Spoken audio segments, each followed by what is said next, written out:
সবাইকে আন্তরিকভাবে স্বাগত।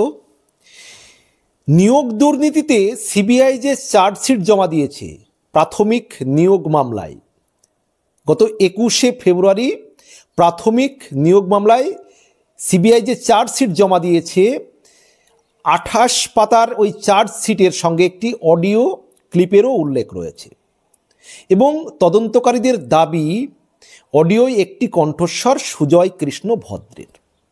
এই যে চাঞ্চল্যকর সিবিআইয়ের রিপোর্ট যেটা জমা দিয়েছে, চার্জশিট সিবিআই জমা দিয়েছে, একবার চাঞ্চল্যকর তথ্য রয়েছে এবং এই চাঞ্চল্যকর তথ্যর বিষয়ে আনন্দবাজার অনলাইন একটি প্রতিবেদন করেছে।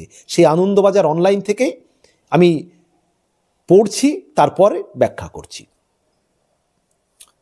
বেআইনি নিয়োগের জন্য সুজয় কৃষ্ণ ভদ্র ওরফে কালীঘাটের কাকুর থেকে 15 কোটি টাকা চেয়েছিলেন জনৈক অভিষেক বন্দ্যোপাধ্যায়। জনৈক অভিষেক বন্দ্যোপাধ্যায় মানে কোনো এক অভিষেক বন্দ্যোপাধ্যায়, সেখানে নির্দিষ্ট করে কে, তার পদ কি এখানে কিন্তু বলা হয়নি। প্রাথমিক নিয়োগ মামলায় অন্যতম অভিযুক্ত সুজয় কৃষ্ণের বিরুদ্ধে দেওয়া চার্জশিটে একটি অডিও ক্লিপের ভিত্তিতে এমনই দাবি করেছে সিবিআই।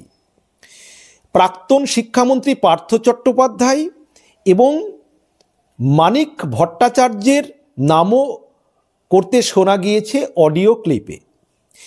কেন্দ্রীয় তদন্তকারী সংস্থা তাদের চার্জশিটে জানিয়েছে, ঘুষের টাকা দিতে 2017 সালে বেহালায় কাকুর বাড়িতে গিয়েছিলেন অপর দুই অভিযুক্ত কুন্তল ঘোষ, শান্তনু বন্দ্যোপাধ্যায় সহ আরও দুজন।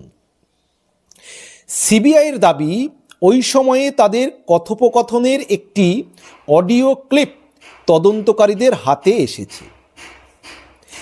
কিভাবে বেআইনি নিয়োগ চলত, এই চক্রে কারা ছিলেন তা নিয়ে আলোচনা ওই অডিও ক্লিপে রয়েছে বলে দাবি করা হয়েছে চার্জশিটে, মানে সিবিআইয়ের চার্জশিটে।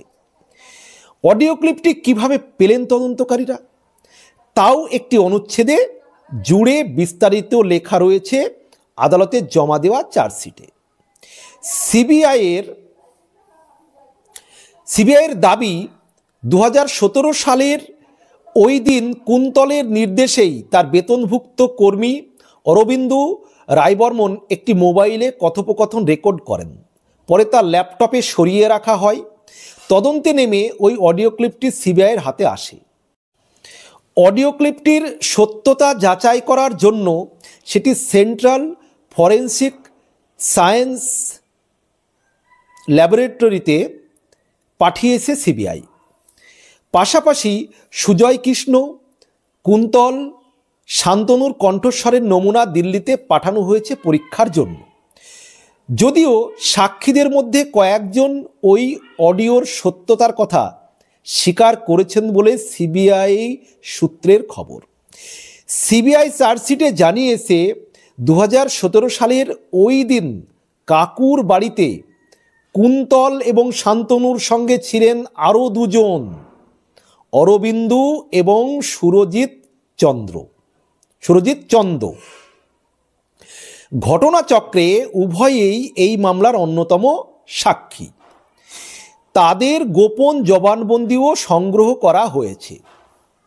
গত 21শে ফেব্রুয়ারি বিচার ভবনে সুজয় কৃষ্ণের বিরুদ্ধে চার্জশিট জমা দিয়েছে সিবিআই।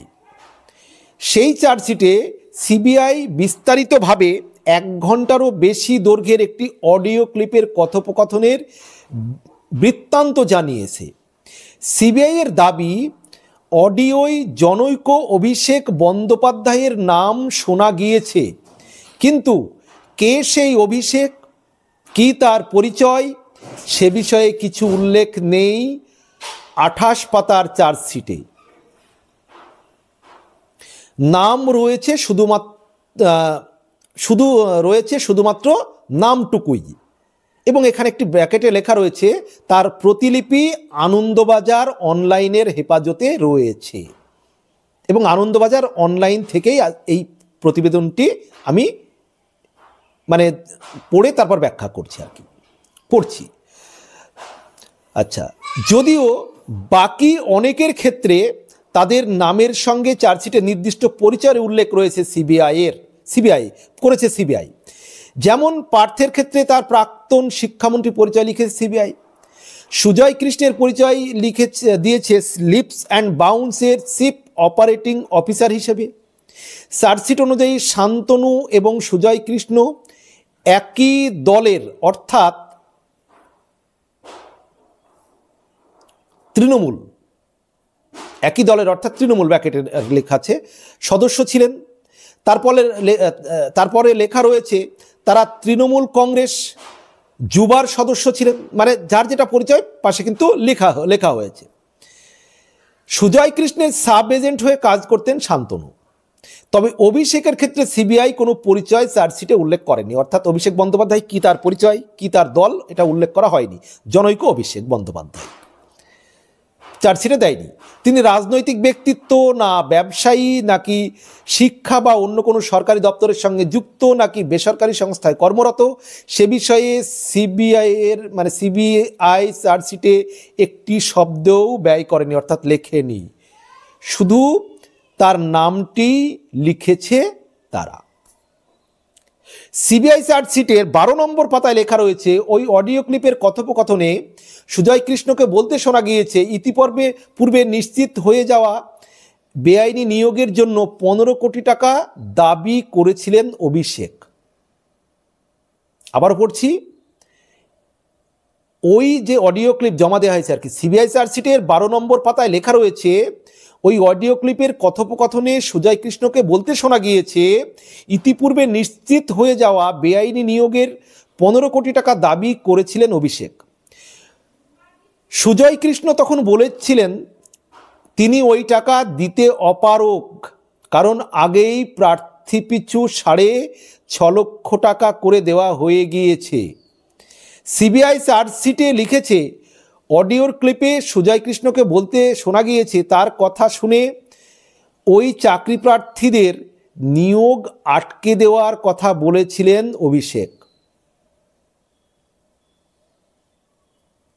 সুজয় কৃষ্ণ বলেছেন অন্যথায় ওই প্রার্থীদের গ্রেপ্তার করিয়ে দেওয়া হবে অথবা দূরে কোথাও নিয়োগ দেওয়া হবে।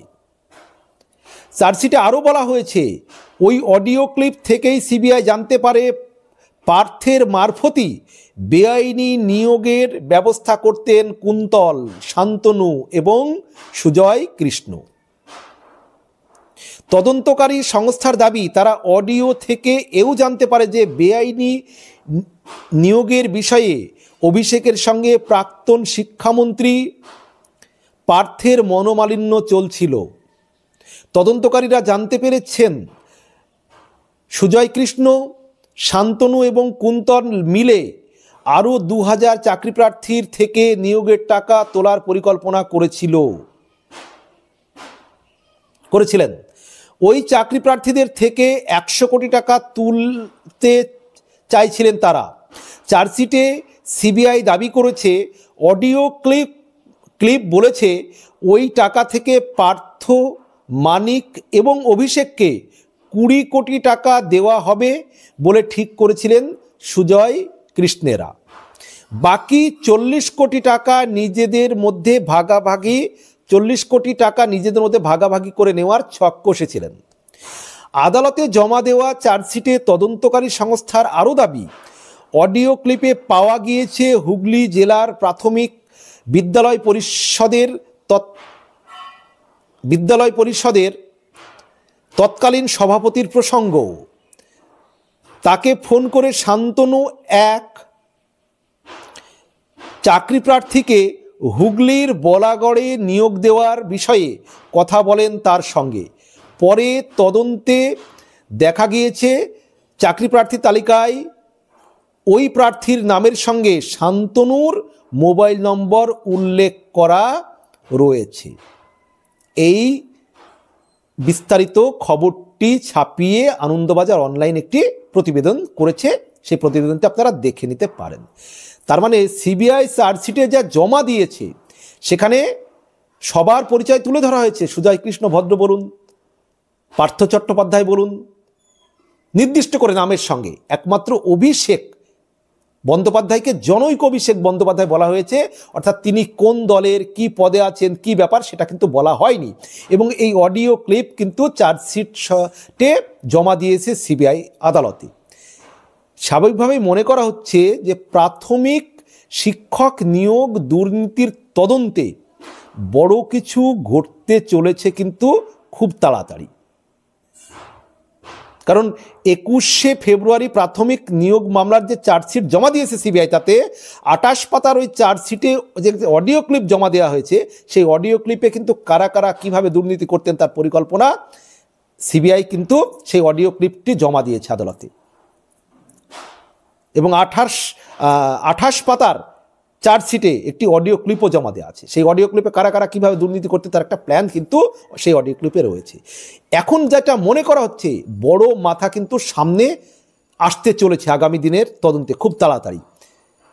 সম্মানিত দর্শক, আপনারা কি মনে করেন, এবার কি আগামী দিনে খুব তাড়াতাড়ি বড় কোনো মাথা আসবে, নাকি যেটা মানুষ বলে যে না কোনো দিক থেকে সেটিং তত্ত্ব আছে বা সেটিংয়ের ব্যাপার আসবে?